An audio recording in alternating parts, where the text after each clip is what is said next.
வணக்கம். Tamil web series களம் ரொம்ப விசித்திரமானது.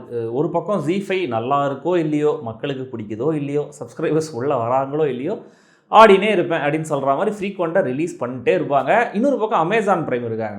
தூக்கத்துலேருந்து திடீர்னு கண்ணு முழிச்சா மாதிரி திடீர்னு ஏதாவது ஒரு சீரிஸ் ரிலீஸ் பண்ணுவாங்க. அது திடீர்னு கொஞ்சம் நல்லாவும் இருக்கிற மாதிரி வந்துடும். அட்லீஸ்ட் ஆனால் டெக்னிக்கலாக கண்டிப்பாக கொஞ்சம் குவாலிட்டியாக தான் இருக்கும். ஹாட் ஸ்டாரை பொறுத்த வரைக்கும் ஜீ5 பிரைம் ரெண்டு பேரும் கலந்தா மாதிரியான ஒரு ஃபீலில் அவங்க சுற்றிட்டு இருப்பாங்க. டெக்னிக்கலாக கண்டிப்பாக குவாலிட்டியாக இருக்கும். ஆனால் கண்டென்ட்டாக எப்படி இருக்கும்னு கடைசி எபிசோடு வரைக்கும் உங்களால் சொல்லவே முடியாது. ஆனால் காஸ்ட் அண்ட் க்ரூவில் வந்து ஹெவி வெயிட்ஸாக இறங்குவாங்க. அப்படி ஒரு ஹெவி வெயிட் சீரிஸ் தான் இந்த காட்டான். எனக்கு ரொம்ப பிடிச்ச இயக்குநர்கள் ஒருத்தரான மணிகண்டன் இயக்கத்தில் விஜய் சேதுபதி நடித்து ரிலீஸ் ஆகிற இந்த வெப் சீரிஸ். ஆனால் இந்த வெப் சீரிஸை மொத்தமாக மணிகண்டன் டைரக்ட் பண்ணல அப்படிங்கிற மாதிரி ஒரு செய்தி உலவிட்டு இருக்கு. ஸோ 2 எபிசோட் தான் பண்ணார். அதுக்கப்புறம் ஏதோ ஒரு மிஸ் அண்டர்ஸ்டாண்டிங்கில் அவர் பண்ணல, எடிட்டர் தான் டைரக்ட் பண்ணுறாருன்ற மாதிரி. ஆனால் அதோடைய நம்பகத்தன்மை என்னங்கிறது தெரியல. இந்த சீரிஸோடைய நிலை என்னங்கிறத தெரிஞ்சிக்கலாம். நீங்கள் சப்ஸ்கிரைப் பண்ணலாம், சப்ஸ்கிரைப் பண்ணுங்கள். வீடியோ எப்படி இருந்துங்கிற கமெண்ட்டில் சொல்லுங்கள். லைக் பண்ணுங்கள், ஷேர் பண்ணுங்கள். சேனலுக்கு சப்போர்ட் பண்ணணும்னு நினச்சிங்கன்னா மெம்பர்ஷிப்பில் ஜாயின் பண்ணலாம்.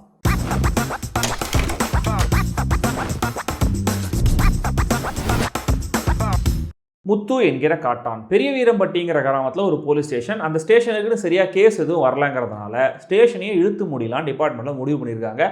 அந்த ஸ்டேஷனில் கோடாங்கி வடிவேலு, சிங்கமுத்து 2-3 கான்ஸ்டபிள்ஸ் இருக்காங்க. எஸ்ஐயா முத்துக்குமார் இருக்கார். அக்கம் பக்கம் சும்மாவாச்சும் காசு கொடுத்து கேஸ் வாங்க சொல்லுவோம், ஸ்டேஷன் நம்ம மூட விடக்கூடாது அப்படிங்கிற மாதிரி வடிவேலு முத்துக்குமார் நினைக்கிறாங்க. சரியா இந்த நேரத்தில் அதே ஊரில் மலை அடிவாரத்தில் ஒரு தலை மட்டும் கிடைக்குது. அது விஜய் சேதுபதியோடைய தலை. அவர் பேர் முத்து. அவர் யார் கொலை பண்ணியிருப்பாங்க அப்படின்னு போலீஸ் விசாரணை பண்ண ஆரம்பிக்கிறாங்க. அந்த விசாரணையில் தெரிய வர விஷயங்கள் தான் இந்த காட்டான் என்கிற முத்து என்கிற காட்டான். லோகேஷ் கனகராஜ் எடுத்த விக்ரம் படத்துடைய ஃபர்ஸ்ட் ஆஃப் மாதிரி செத்து போன ஒருத்தரை பற்றின வெவ்வேறு விதமான கதைகளை போலீஸ் தெரிஞ்சுக்கிறதும், அந்த ஒவ்வொரு கதையும் ஒவ்வொரு விதத்தில் ஹீரோயிக்காக இருக்கிறதும் இன்ட்ரெஸ்டிங். விஜய் சேதுபதி கேரக்டரைசேஷன், அவர் போகிற இடங்கள், அங்கே அவர் ஃபேஸ் பண்ணுற சிச்சுவேஷன்ஸ், மீட் பண்ணுற ஆட்கள், இதெல்லாமே கூட இன்ட்ரெஸ்டிங். டான்ஸ் ட்ரூப் கூட விஜய் சேதுபதியோடைய டிராவல் சிம்பிளாகவும் இருந்தது, சினிமேட்டிக்காகவும் இருந்தது. ரிஷா ஜேக்கப்ஸுக்கும் அவருக்குமான ரிலேஷன்ஷிப் இவால்வ் ஆகிற விதம் நல்லா இருந்தது. ஆனால் அதில் இன்னும் கூட கொஞ்சம் டெப்த் கொடுக்கப்பட்டிருக்கலாம். ஆனால் விக்ரம் படத்தில் ஃபர்ஸ்ட் ஹாஃப்லேயே அடுத்தடுத்து இந்த இன்ட்ரெஸ்டிங்கான சம்பவங்கள்லாம் நடந்து முடிஞ்சிடும். இங்கே 10 எபிசோட்ஸில் கிட்டத்தட்ட 5.5 மணி நேரத்துக்கு ஸ்ப்ரெட் அவுட் பண்ணி இதை அங்கங்கே பிச்சு நம்மளுக்கு சொல்கிறாங்க. ஸோ இந்த இன்ட்ரெஸ்டிங்கான போர்ஷன்ஸை நீங்கள் பார்க்கணுன்னா மற்ற இன்ட்ரெஸ்டிங் அல்லாத போர்ஷன்ஸை நீங்கள் என்டியூர் பண்ணி ஆகணும். என்டியூருங்கிற வார்த்தையை நீங்கள் நோட் பண்ணுங்கள். இதுதான் இந்த சீரிஸோடைய மிகப்பெரிய ட்ராபேக். அகைன் இந்த இன்ட்ரெஸ்டிங் போர்ஷன்ஸையும் கிறிஸ்பாக சொல்லியிருக்கலாம். அப்படி சொல்லாமல் மெகா சீரியல் மாதிரி இழுத்தடிச்சு சொல்லியிருக்காங்க. 10 எபிசோட்ஸ் வந்தே ஆகணும் அப்படின்னு கண்டிப்பாக ஹாட் ஸ்டாரில் சொல்லிட்டாங்களோ என்னவோ தெரியல. தேவையே இல்லாமல் நிறைய சீன்ஸை நீட்டி முழங்கியிருக்காங்க.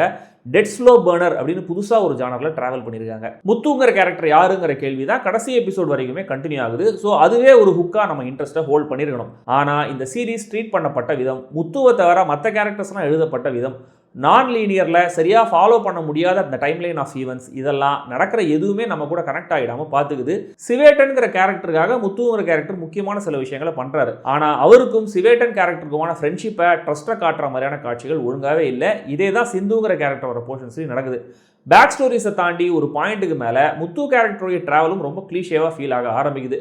பிக்கர் பிக்சரில் வேற என்னமோ வரப்போகுது அப்படிங்கிற மாதிரி ஒரு எதிர்பார்ப்பை கிரியேட் பண்ணிட்டு ரொம்ப சாதாரணமாக முடிச்சுட்டாங்க. ப்ரெசென்ட்ல டிபிக்கலான சினிமா அடாவடி போலீஸாக இல்லாமல் சித்தார்த்தன் அப்படிங்கிற அந்த எஸ்ஐ கேரக்டரை ரொம்ப கிரவுண்டடாக நல்லவராக காட்டுறது ரெஃப்ரெஷிங். அதுவும் ரெஸ்பெக்டபிளாக எம்பத்தட்டிக்கலாக நடந்துக்கிற அந்த கேரக்டர் எழுதப்பட்ட விதமும் ரொம்ப நல்லா இருந்தது.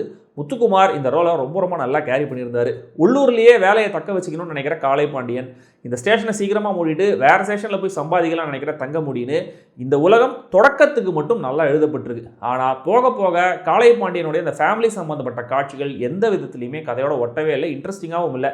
ஏதோ ஒரு வகையில் அந்த ஒய்ஃப் கேரக்டரையோ அம்மா கேரக்டரையோ கதைக்குள்ளே கொண்டு வந்துருவாங்க நினச்சேன், நடக்கலை. செனா ஆடு வேணும்னு கேட்குற ஒரு கேரக்டர் இருக்குது. ஒரு சின்ன எமோஷனல் மூமெண்ட் இருந்தாலுமே கூட அந்த கேரக்டரும் இந்த கதைக்கு பெரிய வேல்யூ சேர்க்கலை. தங்கமுடி சித்தார்த்தன் கேரக்டர்ஸோடைய ட்ராவல்லையும் பெரிய சவால்கள் இல்லாமல் ஃப்ளாட்டாகவே இருக்குது.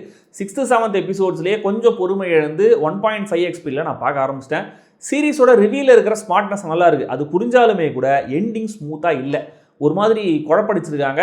மோசமான கிராஃபிக்ஸாக, அதனால் அந்த கடைசி சீன்லாம் கனவா நிஜமானே புரிய மாட்டேங்குது. தனக்குள்ளேயே பெரிய வலியை கில்ட்டை கேரி பண்ணிட்டு இருக்கிற, பெரிய ரகசியங்கள் புதஞ்சிருக்கிற ஒரு அழுத்தமான கேரக்டராக விஜய் சேதுபதி ரொம்ப நல்லாவே நடிச்சிருக்காரு. டான்ஸ் ட்ரூப்பை டிஃபெண்ட் பண்ணுற விதம், அங்கே இருக்கிறவங்க கூட பேசுகிற விதம், பிரச்சனை பண்ண வரவங்கள ரொம்ப கூலாக டீல் பண்ணுற விதம்னு அனாயாசமாக பெர்ஃபார்ம் பண்ணியிருக்காரு. அவருக்கான மாஸ் மூமெண்ட்டும் ஒன்று நல்லாவே இருந்தது.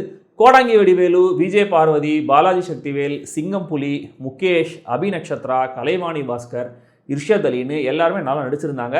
மிலிந்த் சோமன், சுதேவ் நாயர் 2 பேருடைய காஸ்டிங்கும் நல்ல சாய்ஸ் தான். பட் ஸ்டில் பர்ஃபார்மன்ஸ் வைஸ் அவங்களுக்கு குறையிலாலுமே கூட கேரக்டர்ஸாக அவங்க பெருசாக ரெஜிஸ்டர் ஆகலை. ராஜேஷ் முருகேசனுடைய பின்னணி இசை நரேஷனுக்கு முடிஞ்ச வரைக்கும் நல்ல வேல்யூ அடிஷனாக இருக்குது. மொத்தத்தில் இந்த முத்து என்கிற காட்டான் ப்ராமிசிங்காக ஆரம்பித்து நம்ம பொறுமைக்கு பெரிய சோதனையை வச்சு சுமாராக முடிகிற ஒரு வெப் சீரிஸ். ஒருவேளை அந்த ரூமர் உண்மைதானோ அப்படிங்கிற மாதிரி நம்மளை யோசிக்க வைக்குது. விருப்பமும் நேரமும் பொறுமையும் இருக்கிறவங்க ட்ரை பண்ணுங்கள். ஜியோ ஹாட்ஸ்டாரில் இருக்குது. கண்டிப்பாக அடல்ஸ் ஒன்லி.